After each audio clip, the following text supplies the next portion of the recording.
जय हिंद साथियों, UP triple SC job में आपका स्वागत है। दोस्तों, आज हम हिंदी का पहला मैराथन क्लास लेके आए हैं और दोस्तों इस वीडियो के बाद आपको वर्णमाला से एक भी टॉपिक पढ़ने की जरूरत नहीं पड़ेगी, क्योंकि दोस्तों पहले तो मैं क्वेश्चन वाइज कराने वाला था, बट फिर मैं सोचा कि क्वेश्चन वाइज कराऊंगा तो सभी के डाउट क्लियर नहीं हो पाएंगे। इसलिए दोस्त मैं जो अपना नोट्स है मेरा हिंदी का, मैं उससे आपको पढ़ाऊंगा और उसके बाद क्वेश्चन प्रैक्टिस कराऊंगा। दोस्तों इस नोट्स से मैंने पिछले बार फॉरेस्ट गार्ड का एग्ज़ाम दिया था, इसी नोट्स से पढ़ के। ये मेरा नोट्स है और मैं 80 में से 71 नंबर क्वेश्चन मेरे सही हुए थे हिंदी में। और दोस्तों आप किसी भी एग्ज़ाम का हिंदी जिसमें आता है और इस नोट से अगर पढ़ के जाते हैं तो आप निश्चित ही उसमें सफलता पाएंगे, क्योंकि दोस्तों इसमें एक भी ऐसा टॉपिक नहीं है जो इसमें मिस किया गया। इस नोट में सभी टॉपिकों को इसमें इंक्लूड है। तो आइए वीडियो को स्टार्ट करते हैं और आपको आपके फॉरेस्ट गार्ड एग्ज़ाम में या फिर किसी भी हिंदी जिसमें पूछता है उस एग्ज़ाम के लिए ये वीडियो आपके लिए महत्वपूर्ण है। तो आइए स्टार्ट करते हैं। दोस्तों इस वीडियो के बाद जस्ट बाद एक आपका ऑप्शनल का वीडियो आएगा जिसमें क्वेश्चन प्रैक्टिस मैं कराऊंगा ताकि आपके एग्ज़ाम के लिए और आप मजबूती से एग्ज़ाम में जा सकें। तो आइए स्टार्ट करते हैं दोस्तों सबसे पहले थोड़ा सा हिंदी में कुछ क्वेश्चन होते हैं, उससे हम लोग देख लेते हैं। भाषा की सबसे छोटी मौखिक इकाई। तो सबसे पहला क्वेश्चन दोस्तों आपके सामने आता है कि भाषा की सबसे छोटी इकाई क्या है। ये क्वेश्चन, भाषा की सबसे छोटी इकाई क्या है? तो भाषा की सबसे छोटी इकाई वर्ण होता है, ठीक है। और इसमें भी अगर डीप में पूछ लेता है कि भाषा की सबसे छोटी मौखिक इकाई क्या होता है, तो भाषा की सबसे छोटी मौखिक इकाई ध्वनि हो जाता है।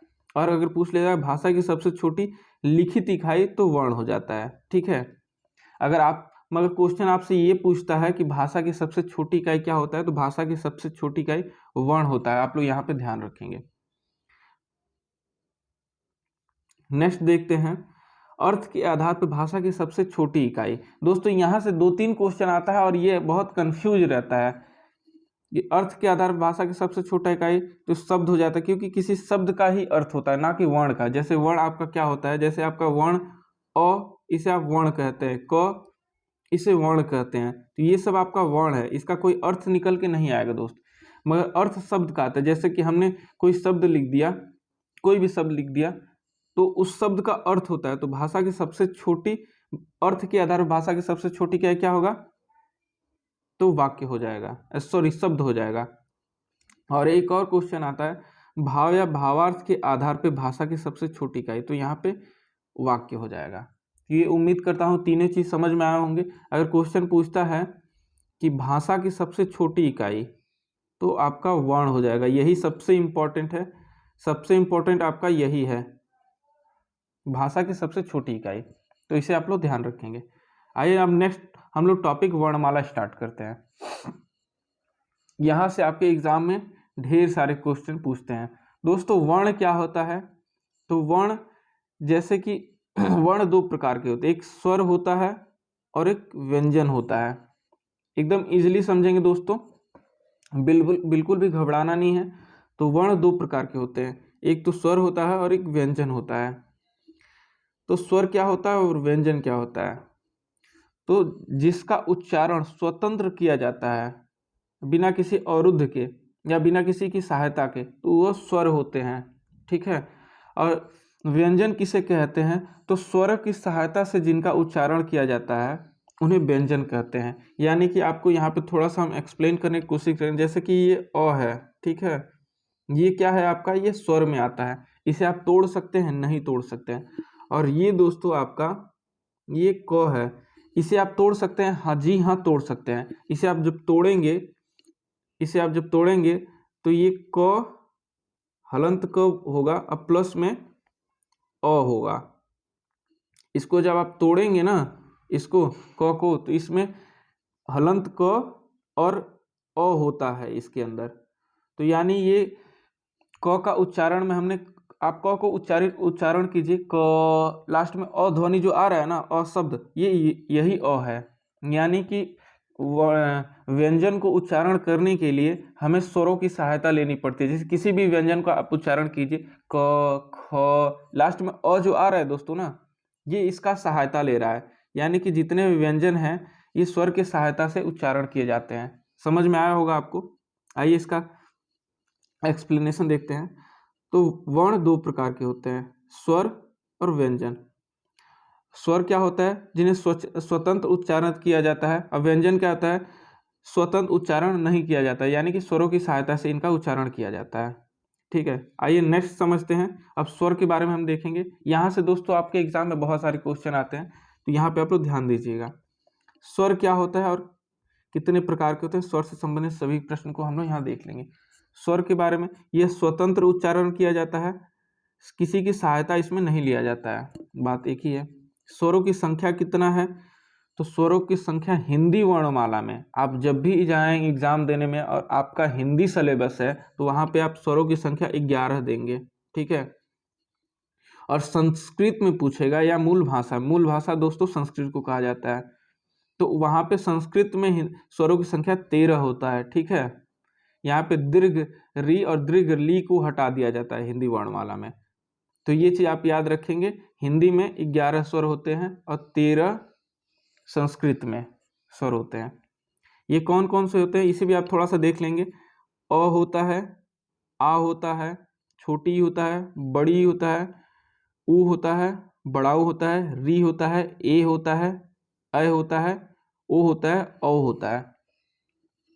दोस्तों आप हिंदी लिखते हैं, कोई भी शब्द लिखते हैं और उसमें कुछ अगर टूटी आपको लिखने में दिक्कत हो जाता है, तो वो दोस्तों यहीं से, अगर आपने बेसिक को मजबूती से पढ़ा है तो आपका वर्तनी शुद्धि में दिक्कत नहीं होता है। आप कहेंगे कि सर अ आ इ क्यों आप पढ़ा रहे हैं, तो आप वर्तनी शुद्धि, आपके एग्जाम में एक टॉपिक होता है वर्तनी शुद्धि, वो दोस्तों अगर आप यहाँ पे बढ़िया से पढ़े हैं तो आप वहाँ पे क्वेश्चन गलत नहीं करेंगे। तो इसलिए दोस्तों ये सब पढ़ाना जरूरी हो जाता है। जब वर्तनी शुद्धि हम पढ़ाएंगे तब आपको यहाँ का यूज बताएंगे कि क्यों उसमें क्वेश्चन गलत हो जाता है, क्यों आप बड़ा सा की जगह छोटा सा लगा देते हैं, क्यों छोटी की मात्रा जब बड़े की मात्रा लगा देते हैं, तो ये सब मैं क्लियर कर दूंगा दोस्तों। बिल्कुल आप लोग घबराए मत, अभी पहला क्लास है ना, पूरा सब इत्मीनान से आपका टॉपिक कवर करा दूंगा और हिंदी में जो भी आपका कमी होगा सब दूर होगा। हिंदी ही नहीं दोस्तों, जीके का भी मैराथन क्लास चलेगा और रीजनिंग का भी चलेगा। आइए नेक्स्ट देखते हैं। नेक्स्ट एक दोस्तों अयोग्य, आप जब बचपन में स्वर पढ़े होंगे क ख ग घ ङ या फिर अ आ, तो उसमें ये भी शब्द आपके इसी में पढ़ा जाता है, बट यहाँ पे इसे अलग कर दिया जाता है, इन्हें अयोग्यवाह ध्वनि कहा जाता है या अयोग्यवाह वर्ण कहा जाता है। जो ये होता है इसे दोस्तों हम लोग अनुस्वार बोलते हैं, और जो ये होता है इसे हम लोग विसर्ग बोलते हैं, और इन दोनों को हम लोग बोलते हैं अयोग्यवाह। ठीक है, तो ये आप लोग ध्यान रखेंगे, आपके एग्जाम में कई बार पूछ चुका है। ये सारे दोस्तों इंपॉर्टेंट क्वेश्चन है और आपके एग्जाम में पूछता है दोस्तों, यहाँ से एक भी क्वेश्चन आपका नहीं छूटेगा, मैं ये गारंटी लेता हूँ। अब दोस्तों स्वरों के प्रकार देखते हैं, स्वर कितने प्रकार के होते हैं। तो स्वर दोस्तों 3 प्रकार के होते हैं। या तो आप ऐसे पूछ लीजिए कि स्वर कितने प्रकार के, 3 प्रकार, या फिर आप पूछिए कि मात्रा या उच्चारण के हिसाब से स्वर कितने प्रकार के होते हैं, तो 3 प्रकार के। ठीक है, तो आपके एग्जामिनर पूछ सकता है कि स्वर कितने प्रकार के होते हैं, और वो ये भी पूछ सकता है कि मात्रा के आधार पर स्वर कितने प्रकार के होते हैं, या ये भी पूछ सकता है कि उच्चारण में लगने वाले समय के आधार पर स्वर कितने प्रकार के होते हैं। सभी का आंसर दोस्तों 3 होगा। स्वर 3 प्रकार के होते हैं। कौन कौन से होते हैं? तो ह्रस्व स्वर, दीर्घ स्वर, और एक आपका होता है प्लुत स्वर। ये 3 आपके हैं। ठीक है, ह्रस्व स्वर, दीर्घ स्वर, प्लुत स्वर। ठीक है, ह्रस्व स्वर को ही दोस्तों लघु स्वर कहा जाता है, छोटा स्वर कहा जाता है, या एक मात्री या मूल स्वर कहा जाता है। दोस्तों यहां से आपका एक भी क्वेश्चन नहीं छूटेगा, इतना गारंटी है दोस्तों। इतना डिटेल में इस नोट्स में कंटेंट है ना कि आपको ऐसा वीडियो नहीं मिला होगा आज तक। ह्रस्व स्वर, लघु स्वर, छोटा स्वर, एक मात्री या मूल स्वर भी इसे ही कहा जाता है। और ये कौन कौन से होते हैं? तो अ होता है, छोटी होता है, छोटाऊ होता है और री होता है। इनकी संख्या 4 होती है ह्रस्व स्वरों की। यहाँ से क्वेश्चन दोस्तों आता है आपके एग्जाम में कि ह्रस्व स्वर कौन कौन से हैं या कौन से नहीं हैं। उसके बाद दूसरा आपका है दीर्घ स्वर। दीर्घ स्वर को ही दोस्तों गुरु स्वर भी कहा जाता है, गुरु कहा जाता है, बड़ा कहा जाता है या द्विमात्री कहा जाता है। इसमें एक मात्री है, यहाँ पे द्विमात्री है। यहाँ पे अ आता है, आप अ बोलिए अ। यहाँ पे आ आता है, यहाँ पे दो मात्रा है, इसलिए द्विमात्री हो जाता है ये, और इसे ही संधि स्वर भी कहते हैं। तो दोस्तों इस नाम से भी क्वेश्चन पूछता है, तो ये भी आप याद रखेंगे। इसमें दोस्तों 7 होते हैं। इसमें आ होता है, बड़ी होता है, बड़ाऊ होता है, ए होता है, अ होता है, ओ होता है, औ होता है। इसमें 7 होते हैं, इसमें 4 होते हैं, आप लोग ये ध्यान रखेंगे। इसके बाद हम लोग आप आ जाते हैं प्लूत स्वर। प्लूत स्वर क्या होता है? प्लूत स्वर बहुत लोग पहली बार सुन रहे होंगे, और जो जानता होगा उसके लिए और मैं इसमें डिटेल में समझाने की कोशिश करूंगा। प्लूत स्वरों की संख्या दोस्तों टोटल 8 होती है। ये चीज आप लोगों के लिए नई होगी, आप लोग ध्यान रखेंगे कि प्लूत स्वरों की संख्या 8 होती है। कौन कौन से? एक तो अ होता है और 7 दीर्घ स्वर। प्लूत स्वर दोस्तों वो होता है जैसे हर्ष स्वर में 1 मात्रा का समय लगता है, दीर्घ स्वर में 2 मात्रा का समय लगता है, और प्लूत स्वर में 2 मात्रा से भी अधिक समय लगता है, उसे प्लूत स्वर कहते हैं। जैसे कि दोस्तों, जैसे कि आप ओम का उच्चारण कीजिए, ओम, जो लास्ट में दोस्तों ये मतलब जैसे कि कोई गीत आप गाते हैं तो जो पीछे का ध्वनि निकलता है, जैसे कि आप ओ जैसे, या फिर मंगल, या फिर कोई भी मतलब ऐसा शब्द जो पीछे खींच के बोलते हैं, वो प्लूत स्वर होता है। आप समझ गए ना? जैसे कि आप ओम बोलिए और पीछे जो शब्द निकलेगा, ध्वनि निकलेगा ओ, ये ओम जो है दोस्तों ना, ये प्लूत स्वर का उदाहरण है। आप लोग ये चीज याद रखेंगे, इससे ज्यादा इससे क्वेश्चन नहीं आएगा। अब दोस्तों नेक्स्ट टॉपिक हम लोग देखते हैं, ओठ की आकृति के आधार पर स्वर कितने प्रकार के होते हैं। तो दोस्तों ओठ की आकृति के आधार पर स्वर 2 प्रकार के होते हैं, एक वृत्ताकार स्वर और एक अवृत्ताकार स्वर, या वृत्तमुखी या अवृत्तमुखी, ये दोनों ही इनके नाम हैं, आप लोग ध्यान रखेंगे। तो वृत्ताकार स्वरों की संख्या दोस्तों 4 होती है। इसमें कौन कौन सा होता है? आप बोलते समय मुंह का अपना आकार देखिएगा, ऊ बोलिए, बड़ाऊ, ओ, औ, ये सब बोलते समय आपका मुंह गोल आकृति बन रहा होगा, तो इसलिए इसे वृत्ताकार स्वर कहते हैं। और दूसरा है अवृत्ताकार स्वर। इसमें आप बोलिए अ, आ, ई, बड़ी, री, ए, तो इसका उच्चारण करने में आपका वृत्त जैसे मुंह नहीं बनता है। तो दोस्तों इसे याद करने का एक आसान सा ट्रिक है कि आप लोग पहले वाले को, वृत्ताकार को बस याद कर लीजिए। तो वृत्ताकार को याद करना बहुत आसान है। ई कह रहा हूं, ऊ, बड़ाऊ, ओ, औ, और एक आगत व्यंजन भी इसमें होता है, ठीक है। तो इन 4 को अगर आप याद कर लेते हैं तो ये 7 ऑटोमेटिक याद हो जाएंगे, ठीक है। उम्मीद करता हूं दोस्तों आपको समझ में आ रहा होगा। अगर नहीं समझ में आता तो आप कमेंट बॉक्स में कमेंट कीजिए, मैं फिर से आपको एक्सप्लेन करूंगा। नेक्स्ट टॉपिक दोस्तों देखते हैं, जीभ की क्रियाशीलता के आधार पर स्वर कितने प्रकार के। यहाँ से दोस्तों क्वेश्चन पूछता है आपके एग्जाम में। ये सारे दोस्तों टॉपिक इंपॉर्टेंट है और इस वीडियो में आपको बहुत ही डिटेल में समझाया जाएगा और समझाया जा रहा है। इस नोट से दोस्तों बाहर कुछ नहीं आएगा, ये जान लीजिए, एकदम गारंटी है। कुछ मेरे भाई कह रहे थे कि 30 वीडियो 30 मैराथन में क्या सब कवर हो जाएगा या सब उसी में से आएगा? जी हाँ, इसी में से आएगा। और नहीं आएगा दोस्तों तो आप आके हमसे बात कर सकते हैं कि दोस्त आप सर ने आपने कहा था नहीं आया। दोस्तों जीभ की क्रियाशीलता के आधार पर स्वर 3 प्रकार के होते हैं। कैसे, हम आपको बता रहे हैं। आपका जो जीभ है, आप उच्चारण करते हैं तो कुछ स्वर आपके जीभ के अगले भाग से उच्चारण होता है, कुछ जीभ के बीच वाले भाग से उच्चारण होता है, और कुछ आपके जीभ के पीछे वाले भाग से उच्चारण होता है।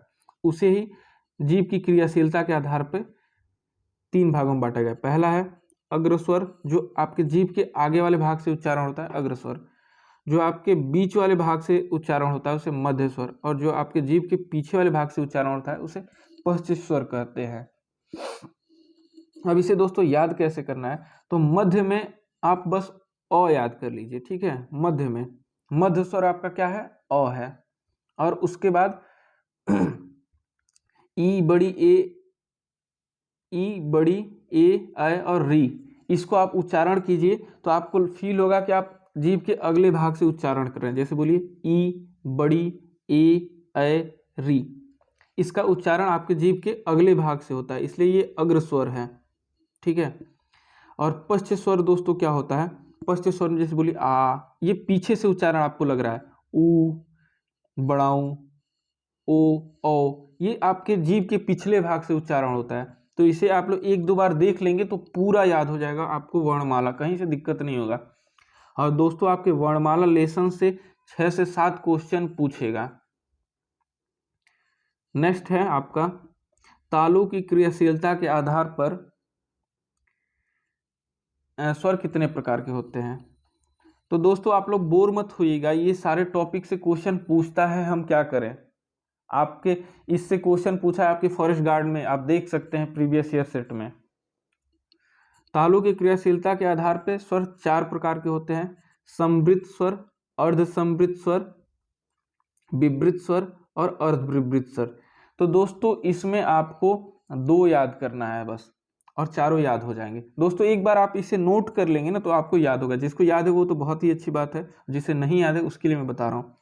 तो सबसे पहले आप विवृत स्वर को याद कर लीजिए। विवृत स्वर मतलब खुला हुआ, मतलब जिसका उच्चारण करने में मुंह पूरा खुल जाता है। आप बोल के देखिए आप बोलिए, आप विवृत स्वर को आप उच्चारण कीजिए, आ, पूरा मुंह खुल रहा है ना, आ, तो ये विवृत स्वर है। और अर्ध विवृत मतलब आधा मुंह खुलता है, तो इसे आप बोलिए अ बोलने में आधा मुंह खुला, या फिर ऐ बोलिए ऐ, ओ, तो इसमें आधा मुंह खुलता है, ठीक है। तो ये 2 आप याद कर लेंगे। और उसके बाद समृद्ध में आप याद करेंगे। समृद्ध तो बहुत इजी है दोस्तों, समृद्ध का मतलब मुंह बंद रहता है, मतलब ज्यादा नहीं खुलता है, बंद रहता है। तो जैसे ई बोलिए आप, ई, बहुत थोड़ा सा मुंह खुला, यानी कि आपका लमसम लमसम बंद है मुंह। ई, बड़ी, ऊ, बड़ाऊ, री, तो ये समृद्ध के उदाहरण हैं। और अर्ध समृद्ध क्या होता है, मतलब आधा मुंह खुलता है। तो आधा मुंह, जैसे कि यहाँ पे विवृत मतलब आधा यहाँ पे मुंह खुलता है, बट इससे कम खुलता है, इससे भी कम इसमें खुलता है, ठीक है। तो यहाँ पे ए ओ हो जाएगा। तो इसे आप थोड़ा सा एक बार नोट कर लेंगे तो आपको याद हो जाएगा। दोस्तों इसमें कोई ट्रिक व्रिक नहीं होता है। हाँ, इस चीज को आप लोग देखेंगे कि पूरा खुल रहा है आ में, और उसके बाद एक बार इसे आप लोग नोट कर लेंगे पेपर पे, और एक दो बार वीडियो को देख लेंगे, पूरा याद हो जाएगा आपको। नेक्स्ट टॉपिक देखते हैं दोस्तों, अनुनासिक के आधार पर स्वर कितने प्रकार के होते हैं। अनुनासिक, तो अनुनासिक के आधार पर स्वर 2 प्रकार के होते हैं, निर्नुनासिक, अनुनासिक। दोस्तों इससे आपके एग्जाम में क्वेश्चन पूछता है कि अनुनासिक क्या होता है, निर्नुनासिक क्या होता है। आप प्रैक्टिस सेट में भी इसका देखते होंगे, आज के बाद से यहाँ से क्वेश्चन गलत नहीं होगा। दोस्तों अनुनासिक क्या होता है और निर्नुनासिक क्या होता है, दोनों को ही मैं आपको समझा दे रहा हूँ। दोस्तों अनुनासिक जिसमें नाक और मुंह दोनों से ही उच्चारण करने, स्वर का उच्चारण करने पे हवा निकलता है, उसे अनुनासिक कहते हैं, ठीक। और निर्नुनासिक उसे कहा जाता है जिसके उच्चारण में हवा बस मुंह से निकले, नाक से नहीं निकले। तो ये दोनों चीज आपको क्लियर हुआ होगा। तो निर्नुनासिक का उदाहरण अ, आ, ई, ये डॉट डॉट और ये पूरा है, पूरा स्वर है, ठीक है। और अनुनासिक जिसपे चंद्रबिंदु लग जाता है, उन वर्णों का उच्चारण कर, जैसे आप बोले अंग, अंग बोल रहे हैं तो आपके मुंह से और नाक से दोनों से हवा निकल रहा है। दोस्तों हिंदी ग्रामर थोड़ा सा समझने वाला चीज है, अगर आप समझ लेते हैं, जैसे कि मैं समझा रहा हूं आपको, जैसे कि अनुनासिक अंग, तो नाक और मुंह दोनों से हवा निकला ना, बस अगर आप इस चीज को समझ गए तो फिर रटना और इसके बाद पढ़ाना नहीं पड़ेगा आपको, बस फैक्ट को समझ लीजिए आप, इसमें बस फैक्ट है, इसमें और कुछ ज्यादा है नहीं। तो ये चीज भी आपको क्लियर हुआ होगा। और इससे दोस्तों एग्जाम में क्वेश्चन पूछता है अनुनासिक और निर्नुनासिक से। अब नेक्स्ट टॉपिक है दोस्तों, यहाँ पे थोड़ा सा और देख लीजिए, नोट्स में मैंने लिखा है, ये दोस्तों मेरा 2017 का नोट्स है, और इससे मैंने कई एग्जामों में हिंदी का दिया और बहुत ही अच्छा स्कोर मेरा आया था इससे। अनुनासिक स्वर और अनुस्वार का तद्भव रूप होता है, यानी कि जो आपका तद्भव और तत्सम में भी ये क्वेश्चन आपका कभी पूछ सकता है कि अनुनासिक आपका तद्भव है और तत्सम है अनुस्वार, यानी कि आपका ये शब्द ये अ के ऊपर बिंदु है तो ये तत्सम है, और अ के ऊपर चंद्र बिंदु है तो ये आपका तद्भव हो जाएगा। जहाँ पे भी आपको अ के ऊपर बिंदु दिख जाएगा या फिर किसी भी शब्द के ऊपर बिंदु दिख जाएगा तो वो तत्सम होगा, और जहाँ भी किसी शब्द के ऊपर चंद्र बिंदु दिख जाएगा तो वो तद्भव हो जाएगा। ये भी आपका एक ट्रिक है, आप तो इसे याद रखेंगे। आइए नेक्स्ट देखते हैं जाति के आधार पे। यहाँ से दोस्तों क्वेश्चन आता नहीं है, बट फिर भी मैंने उस टाइम नोट किया था।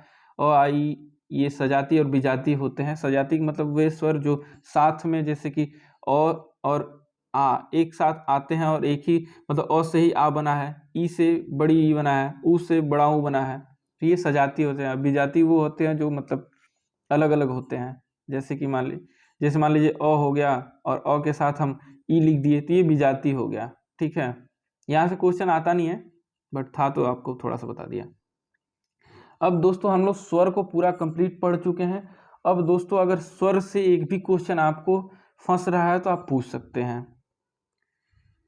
अब दोस्तों हम लोग व्यंजन में आ जाते हैं। व्यंजन दोस्तों वे वर्ण जो स्वतंत्र उच्चारित नहीं होते हैं, जिन्हें बोलने के लिए स्वरों की सहायता ली जाती है। तो आपको मैं आगे भी यही बताया कि स्वर वे होते हैं जिन्हें स्वतंत्र बोला जाता है, और व्यंजन वे होते हैं जिनको स्वरों की सहायता से उच्चारण किया जाता है। तो स्वरों की संख्या दोस्तों, मूल स्वरों की संख्या कितनी होती है, सॉरी मूल व्यंजन की संख्या कितनी होती है, 33 होती है। ठीक है, व्यंजन की संख्या बस दोस्तों, स्वर की संख्या कितना होता है, 11 होता है, और व्यंजन की संख्या 33 होता है। ये चीज आप याद रखेंगे। अब आइए आपको काम की चीज कुछ दिखाते हैं। ये जो दोस्तों संख्या से संबंधित है, कितना स्वर कितना व्यंजन, आगे मैं इसका पूरा दोस्तों सब है, पूरा वीडियो देख लीजिए। उसके बाद एक भी क्वेश्चन अगर आपको फंस रहा है तो बताइएगा। पूरा चैलेंज है दोस्तों, एक भी क्वेश्चन नहीं फंसेगा आपका, क्योंकि इसमें एक भी टॉपिक मिस नहीं किया गया है। अब दोस्तों ये देख लीजिए, कुछ आपके बिंदु से क्वेश्चन आते हैं, या आपके वर्तनी शुद्धि में इस बिंदु के मतलब बहुत अहम रोल होते हैं वहां पे, इसी वजह से क्वेश्चन आपके गलत होते हैं। अगर दोस्तों किसी भी शब्द या किसी अक्षर के ऊपर चंद्रबिंदु लगा हुआ है, ये वाला, तो इसे क्या कहते हैं, तो इसे अनुस्वार कहते हैं। ठीक है, और ऊपर अगर चंद्रबिंदु लग जाएगा किसी अक्षर के, तो वो ये अनुस्वार हो जाएगा और वो अनुनासिक हो जाएगा। ठीक है, अब दोस्तों एक ये यहाँ पे बिंदु लगता है, यहाँ पे ये वाला, तो ये पंचमाक्षर होता है, यानी कि व्यंजन ध्वनियों के पांचवा अक्षर जो होता है उसके इधर बिंदु लगता है। जैसे अंग पंचमाक्षर, नीचे अगर बिंदु लगा हुआ है तो इसका मतलब होता है ताड़नजात चिन्ह या उच्छिप्त व्यंजन। इसे ड और ढ बोलते हैं। दोस्तों आपके एग्जाम में पूछता है कि उच्छिप्त व्यंजन कौन से हैं, तो ड और ढ, इसके जस्ट नीचे बिंदु लगा होता है ऐसे, ड और ढ के। नुक्ता दोस्तों क्या होता है, नुक्ता अरबी और फारसी जो शब्द होते हैं उसके इस साइड में बिंदु लगा होता है, इसे नुक्ता कहा जाता है। ये अरबी और फारसी हैं, और अरबी और फारसी शब्द कौन कौन से हैं जो हमारे वर्णमाला में यूज किए जाते हैं, तो क, ये दोस्तों ये जो क ख ग वो वाला नहीं, ये अलग से है, दूसरा है ये क ख ग ज फ। ये 5 दोस्तों हैं जो अरबी फारसी के शब्द हैं, मतलब व्यंजन है जो हमारे वर्णमाला में यूज किए जाते हैं। एनसीईआरटी में दोस्तों 3 ही दिया गया है, ख ज फ, तो आप लोग इसे ध्यान रखेंगे। यहाँ से मतलब वर्तनी शुद्धि में आपको थोड़ा सा हेल्प मिलता है। आइए हम नेक्स्ट देखते हैं। दोस्तों व्यंजन को हम लोग 4 भागों में बांटते हैं, 5 भागों में। सबसे पहला 3 भागों में, सॉरी, उसके बाद हम वो उच्चारण के आधार पर बांटेंगे, वो 4-5 भागों में बांटेंगे। पहले व्यंजन को 3 भागों में हम लोग बांट के पढ़ते हैं। पहला जो आपका होता है, सॉरी एक सेकेंड, पहला जो आपका दोस्त होता है ये स्पर्श व्यंजन होता है, स्पर्श व्यंजन। ठीक है, स्पर्श व्यंजन की संख्या कितनी होती है, तो ये 25 होता है आपका। ठीक है, 25। और ये कौन कौन से होते हैं, कैसे होते हैं, सब आपको मैं बताऊंगा। तो देखिए, पहले तो आप इसे नोट कर लें, ये एक बार थोड़ा सा आप इसे नोट करिएगा, और उसके बाद आपको यहीं पे मैं बता दूंगा कि उच्चारण स्थान क्या होता है और कैसे होता है। स्पर्श व्यंजन दोस्तों की संख्या 25 होती है। ठीक है, और ये 25 आपको अब दिख रहे होंगे। यहाँ से और यहाँ तक ये आपके 25 स्पर्श व्यंजन हैं। ठीक है, क ख ग घ अ च छ ज ञ ट ठ ड ढ ड़ त थ द ध न प फ ब भ म, ये 25 दोस्तों हैं आपके। ठीक है, ये जो पहला वाला लाइन है दोस्तों क ख ग घ, ये कंठ से उच्चारण किया जाता है इसका, इन पांचों का। ये जो दूसरा लाइन है च छ ज ज वाला, इसका उच्चारण दोस्तों तालु से किया जाता है। ये तीसरा जो है ट ठ ड ढ न वाला, इसका उच्चारण मूर्धा से किया जाता है। और ये जो चौथा दोस्तों है इसका उच्चारण, ये चौथी लाइन का, इसका दंत से किया है, दांत से किया है, दंत से। आप बोल के देखिए त थ द ध न, आपका जीभ दांत पे जाके टच कर रहा है बार बार, ये दांत से उच्चारण किया जाता है। और जो पांचवा दोस्तों है प फ ब भ म, इसका उच्चारण दोस्तों ओठ से किया जाता है। आप बोल के देखिए प फ ब भ म, आपके ओठ से उच्चारण हो रहा है। तो आप यहाँ पे उच्चारण स्थान भी देख लिए, ये आपका स्पर्श व्यंजन था। ये आगे मैं बताऊंगा आपको उच्चारण स्थान, यहाँ पे मैंने बता दिया। पहला तो आपका स्पर्श व्यंजन होता है, दूसरा आपका अंतस्थ व्यंजन होता है, और तीसरा उष्मी या संघर्षी होता है। तो 25 यहाँ पे हो गए आपके स्पर्श व्यंजन में, 4 यहाँ हो गए और 4 यहाँ पे हो गए। आपकी व्यंजन को 3 भागों में बांटा गया, स्पर्श व्यंजन, अंतस्थ व्यंजन, औष्मी व्यंजन, और एक दोस्तों आपका होता है संयुक्त व्यंजन। यही 4 व्यंजन आपको पढ़ना है और चारों का उच्चारण स्थान पढ़ना है। आगे हम पूरा डिटेल से आपको बताएंगे। अंतस्थ व्यंजन कौन कौन से होते हैं, य र ल व होते हैं। और उष्मी या संघर्षी व्यंजन कौन कौन से होते हैं, तो स स स स ह। अब दोस्तों आप पूछेंगे कि उष्मी या उष्मी व्यंजन क्यों इसे कहा जा रहा है, स स स स ह। तो आप स स स ह को बोलिए और बोलते समय अपने मुंह के सामने अपने हाथ को लगाइए और आपको कुछ गर्म हवा महसूस होगा, स स स ह। और अदर किसी शब्द को बोल के देखिए, वहां पे महसूस नहीं होगा। ये इसलिए क्योंकि इसे बोलने में उष्मा निकलती है, इसलिए इसे उष्मी व्यंजन कहते हैं। ठीक है, आइए नेक्स्ट देखते हैं दोस्तों। यहां से आपका एक भी टॉपिक छूटेगा नहीं, ये चीज तो गारंटी है। उच्चारण स्थान के आधार पर वर्णों का वर्गीकरण, अभी जो मैं बताया उसको थोड़ा सा और डिटेल में दोस्तों आपको बताऊंगा। यहाँ से स्वर और व्यंजन सभी का उच्चारण स्थान आपको बता दूंगा मैं। तो सबसे पहले दोस्तों कंठ का हम बताते हैं आपको। पहला जो है, पहला उच्चारण स्थान कंठ है। इसका उच्चारण स्थान और क्या क्या है जो कंठ से उच्चारण किए जाते हैं, तो अ आ कंठ से उच्चारण किया जाता है। क वर्ग जो पहला लाइन था क ख ग घ अ वाला, वो कंठ से उच्चारण किया जाता है। और विसर्ग, इसे भी कंठ से उच्चारण किया जाता है। तो ये दोस्तों हैं जो कंठ से उच्चारण किए जाते हैं। दूसरा जो है तालु से उच्चारण हो जाता है, इसका नाम होता है तालव्य और उच्चारण स्थान तालु है। तो इसमें दोस्तों क्या होता है, इसमें ई और बड़ी ई होता है और च वर्ग होता है, यानी जो दूसरा लाइन है च छ ज झ इ वाला, इसका उच्चारण तालु से होता है। और इसमें दोस्तों एक चीज और है जो आपके एग्जाम में पूछता है, य और बड़ा स, इसका भी उच्चारण तालु से होता है। ये चीज आपको ध्यान रखना है, ये बाकी चीज तो याद रहता है। फिर नेक्स्ट देखते हैं तीसरा मूर्धन्य। तो मूर्धन्य से उच्चारण आपका कौन कौन सा होता है, तो मूर्धन्य से आपका तीसरा लाइन का उच्चारण होगा। तीसरा लाइन जो आपका ट ठ ड ढ ड़ वाला था, री का भी उच्चारण मूर्धन्य से होता है। और ट ठ ड ड़ वाला तो ये आपका तीसरा लाइन है ही। और ये आपका र और मूर्धन्य स का भी उच्चारण मूर्धन्य से होता है। तो ये चीज आप याद रखेंगे। एक बार इसे दोस्तों इसी चार्ट के हिसाब से आप लिख लेंगे ना, तो फिर आपको गलत नहीं होगा एग्जाम में। नेक्स्ट है दोस्तों चौथा। चौथा क्या था आपका, दंत से उच्चारण होता है। ये चौथी लाइन जो थी दोस्तों त थ द ध न वाला, ये तो लाइन रहेगा ही, इसके साथ में ल और स का भी उच्चारण दंत से होता है। ये चीज आप ध्यान, जो दोस्तों ये साथ में ये दो दो अक्षर है ना, इसे बस आप याद रखेंगे तो आपका एग्जाम में इसी से क्वेश्चन पूछता है, क्योंकि ये तो काफी पॉपुलर हो चुका है, बहुत लोग सबको याद है। नेक्स्ट दोस्तों है पांचवा। पांचवा क्या है, पांचवा उच्चारण स्थान आपका ओष्ठ है, जो कि आपकी पांचवी लाइन है प फ ब भ म वाली स्पर्श व्यंजन की। और उ और बड़ाऊ का भी उच्चारण ओष्ठ से होता है। तो ये चीज आप याद रखेंगे। नेक्स्ट दोस्तों है छठा। अब यहाँ पे दोस्तों ये सब संयुक्त व्यंजन है, व्यंजनों को तो हम लोग पढ़ चुके हैं, संयुक्त व्यंजन अब बचा है हमारे पास। तो कंठ और तालु को मिला के कंठ तालव्य होता है, और इसे ए और ए को उच्चारण किया जाता है कंठ तालु से। कैसे दोस्तों, ये थोड़ा हम समझते हैं। तो दोस्तों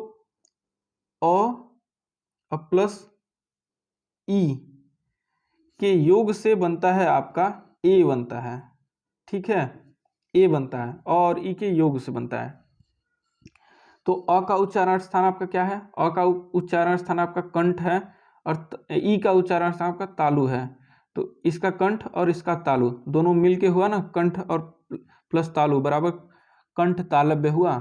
तो इसलिए ए और ए का उच्चारण स्थान कंठ तालव्य होता है, और इन्हें दोस्तों संयुक्त स्वर कहते हैं हम। तो आपके ये और ये दोनों संयुक्त स्वर हैं। ये संयुक्त स्वरों की संख्या कितनी है, 4 है, ठीक है, संयुक्त स्वर। और संयुक्त व्यंजन की संख्या कितनी है, तो आपका छ त्र ज्ञ 3 होता है, और एक स्र को भी लिया जाता है। तो संयुक्त स्वर 4 है और संयुक्त व्यंजन भी 4 है, ये चीज आप ध्यान रखेंगे। नेक्स्ट है दोस्तों व का उच्चारण स्थान। ये दोस्तों बहुत एग्जामों में पूछा है और आप लोग गलत कर देते हैं। व का, इसे तो आप लोग रट लीजिएगा, व का उच्चारण स्थान दंत प्लस ओष्ठ है, दंतोष्ठ, ठीक है, इसे आप लोग रट लीजिएगा, इसका कोई वो नहीं है जो मैं आपको एक्सप्लेन कर दूं, इसे आप लोग रट लीजिएगा। और ह का उच्चारण स्थान स्वर यंत्र है या अलिजिह्वा। पहले ह का उच्चारण स्थान कंठ से ही बताया जाता था, बट अभी ये वर्तमान में इसे स्वर तंत्र से उच्चारण स्थान से बताया जाता है। तो आप लोग ये याद रखेंगे। ये दोस्तों आपके उच्चारण स्थान से था, जिससे आपके एग्जाम में क्वेश्चन। और एक दोस्तों और बच गया है अंग। तो अंग ये नासिक के व्यंजन है, और इसे इसका उच्चारण नासिक के से होता है, और अ का उच्चारण स्थान क से होता है, कंठ से होता है। ये आप लोग को ऊपर ही मैं बता चुका हूँ। अब दोस्तों नेक्स्ट देते हैं हिंदी के अन्य वर्ण।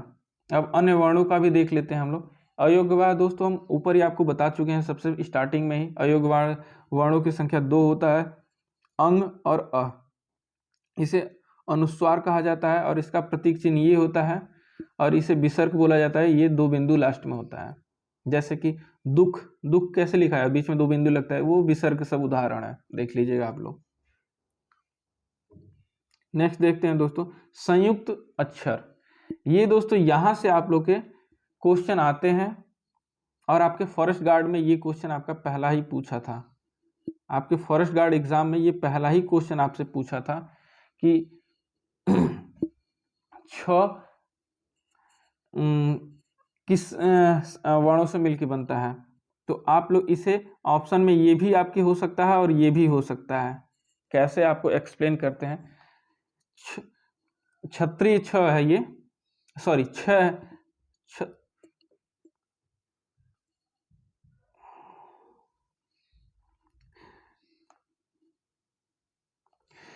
का उच्चारण स्थान दोस्तों क, हलंत क और षटकोण स से मिलके होता है।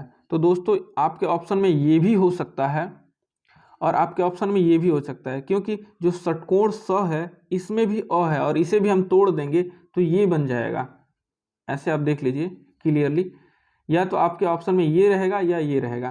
तो आप इजिली याद कर सकते हैं कि छ का उच्चारण किन शब्द से मिलकर बना है। तो ये हलंत क और षटकोण स से मिलकर बना है। त्र किन शब्द से मिलकर बना है, ये भी संयुक्त व्यंजन है। तो हलंत त और प्लस र से मिलके बना है त्र, और इसे भी और तोड़ना चाहेंगे तो ये ऐसे बन सके, र में से भी अ निकाल देंगे तो हलंत त हलंत र और उसके बाद प्लस अ हो जाएगा। तो आपको ऑप्शन में यही वाला देखने को मिलता है, ये नहीं मिलता है। अगर मान लीजिए ये भी दे दे तो आप उसे भी कर सकते हैं। ज्ञ किन शब्दों से मिलके बनता है, तो ये हलंत ज और प्लस इ से मिलके बनता है। ये चीज आप ध्यान रखेंगे। यहाँ पे ग दे देता है और इया दे देता है ऑप्शन में, वो आप टिक कर देते हैं, वो गलत हो जाता है। तो इसे और तोड़ेंगे तो ये भी बन जाएगा, समझ गए आप। स्र, 4 आपके दोस्तों संयुक्त अक्षर होते हैं, छ त्र ज्ञ और स्र।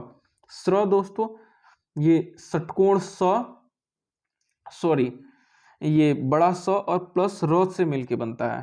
तो ये चीज़ आप देखेंगे, आपके एग्जाम के लिए बहुत महत्वपूर्ण है, पूछता है और इस बार भी पूछेगा। आइए नेक्स्ट देखते हैं हम लोग, विकसित स्वर कौन से होते हैं।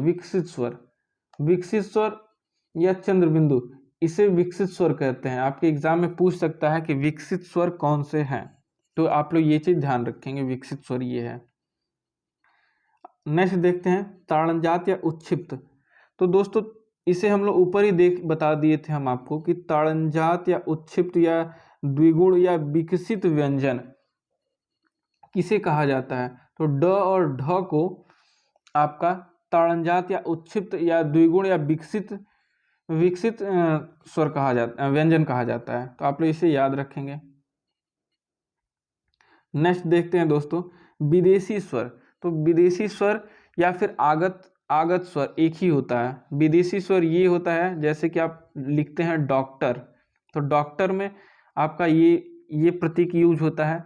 इसे आगत स्वर या विदेशी स्वर कहा जाता है, या अर्धचंद्र बिंदु भी कहा जाता है। तो आप लोग जैसे देखिए डॉक्टर यहाँ लिखा गया है, तो डॉक्टर में ये ऊपर जो अर्धचंद्र बिंदु लिखा है, इसमें बिंदी नहीं है, बस ऐसे चांद टाइप का बना है। तो डॉक्टर, ये डॉक्टर, कॉलेज, ये सब आपके विदेशी स्वर हैं। विदेशी, हाँ ठीक है, ये सब विदेशी शब्द हैं आपके। नेक्स्ट देखते हैं, सॉरी, विदेशी व्यंजन कौन कौन से होते हैं। तो दोस्तों वही विदेशी व्यंजन जो अरबी फारसी की भाषा हम लोग के वर्णमाला में यूज होता है, क ग ज फ, क ख ज फ, ये पांचों दोस्तों विदेशी व्यंजन हैं, ठीक है, जिसके आगे नुक्ता लगा हुआ है, ये नुक्ता चिन्ह है। और एनसीईआरटी में दोस्तों 3 ही माना है, तो आप दोनों ही याद रखेंगे। एनसीईआरटी में ख ज फ को ही विदेशी व्यंजन माना है, ठीक है। ये अरबी और फारसी के शब्द हैं। नेक्स्ट देखते हैं वर्णों की संख्या। दोस्तों ये इंपॉर्टेंट है क्योंकि इससे क्वेश्चन पूछता है और आप लोग कंफ्यूज रहते हैं। आज की बात से यहाँ से क्वेश्चन आएगा, आप लोग कंफ्यूजन आप लोग का क्लियर रहेगा। वर्णों की संख्या, स्वर कितने होते हैं दोस्तों, 11 होते हैं, 11 स्वर होते हैं। व्यंजन कितने होते हैं, 33 होते हैं, ठीक।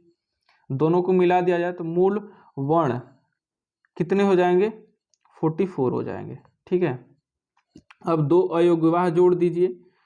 संयुक्ताक्षर कितने हैं, 4 हैं, और ताड़नजात कितने हैं, 2 हैं। और सभी को अगर आप जोड़ देते हैं तो आपके कितने हो जाते हैं।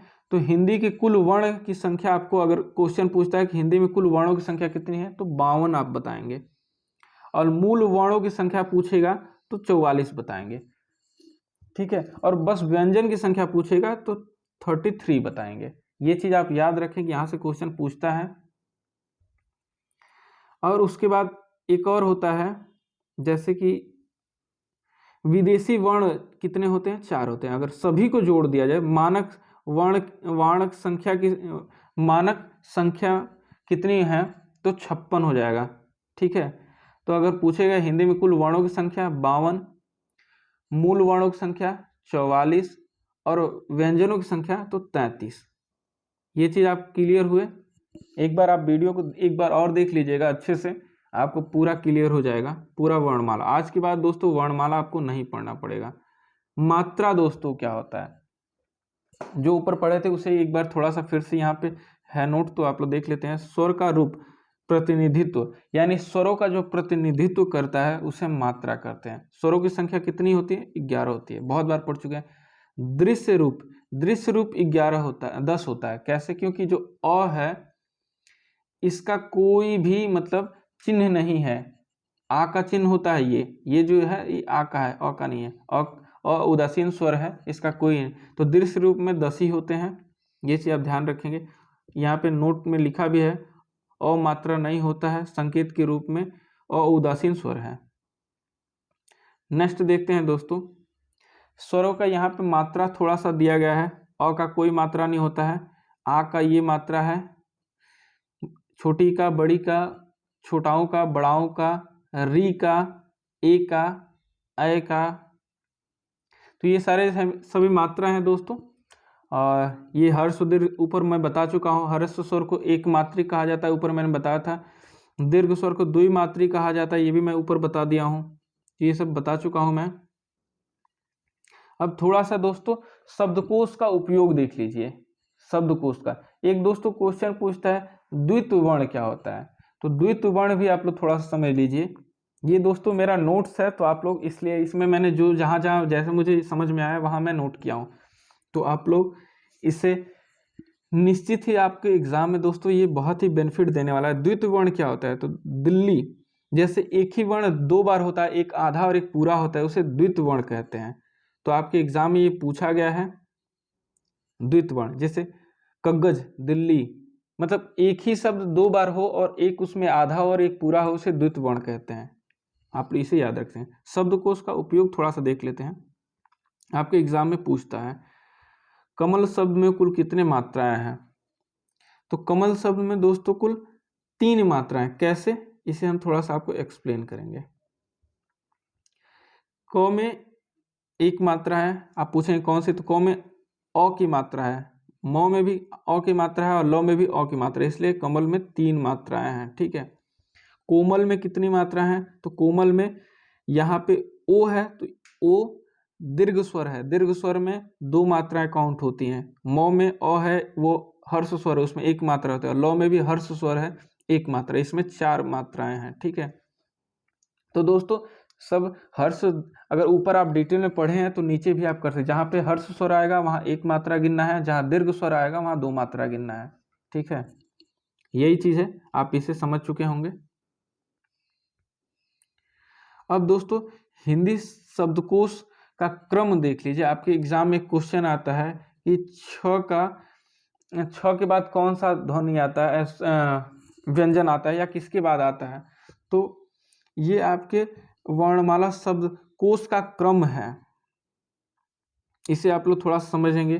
पहले ये होता है अंग अ, फिर अ आ इ सब पूरा स्वर होता है, फिर उसके बाद व्यंजन होता है, व्यंजन में क होता है और क के बाद छ होता है। और क्यों छ आता है, क्योंकि क और प्लस स के योग से आपका ये छ बनता है, तो क के बाद ही आ जाएगा ये ख ग घ अंग, च छ ज, फिर इ आ जाता है, च छ ज ज्ञ आ जाता है।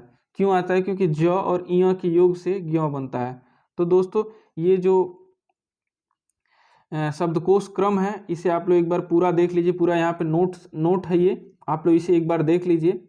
और इससे बहुत ज़्यादा क्वेश्चन नहीं, बस एक क्वेश्चन आता है कि ये किसके बाद आता है, तो आप लोग गलत कर देते हैं, ये नीचे इसको ऑप्शन में कर देते हैं, बट ये क के बाद छ आता है। ठीक है, यहाँ से ज़्यादा क्वेश्चन आपके एग्जाम में आता नहीं है।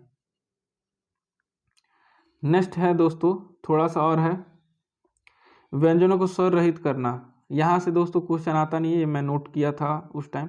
ये दोस्तों आप लोग देखिए र वर्ण का रूप। बहुत लोगों को दोस्तों ये कन्फ्यूजन होता है कि ये ऐसे र 4 प्रकार से लिखे जाते हैं। एक तो र को ऊपर से ऐसे मात्रा लगा दिया जाता है, वो र हो जाता है। एक नीचे से प्रश्न वाला होता है, एक जो राष्ट्र में नीचे ट्र में र लगता है, एक ग में ऐसे र लगता है। तो ये चारों हैं। तो इसमें दोस्तों इसमें एक जो सबसे ऊपर र लगता है ना, किसी भी जैसे पर्यावरण, तो ऊपर जो र लगता है वो र आधा होता है। ठीक है, बाकी सारे र पूरे र होते हैं। ठीक है, इस चीज को आप याद कर लेंगे क्योंकि इसे वर्तनी शुद्धि में या फिर वर्ण विच्छेद जो होता है, यानी कि एक शब्द दे देता है उसे पूरा तोड़ के लिखना होता है, उसमें आपको ये मदद करता है। कैसे, मैं आगे आपको दिखा रहा हूँ वीडियो में। तो ये चीज आप ध्यान रखेंगे, जो ऊपर वाला र होता है, आसमानी र भी इसे बोलते हैं, तो वो आधा होता है, बाकी सब पूरा होता है। और कैसे इसका यूज करना है हम आपको आगे बता रहे हैं। ठीक है, आइए हम आगे देखते हैं इसका यूज। शब्दकोश क्रम, जैसे कि पर्याय शब्द है, पर्व शब्द है, तो पर्व को आप वर्ण विच्छेद में कैसे लिखेंगे, जैसे प हलंत प फिर अ हो जाएगा, फिर ऊपर वाला र है तो ऊपर वाला र ऑलरेडी आधा होता है, तो ये हलंत र पहले से लिखा जाएगा, फिर व हलंत व और व के बाद अ आ जाएगा।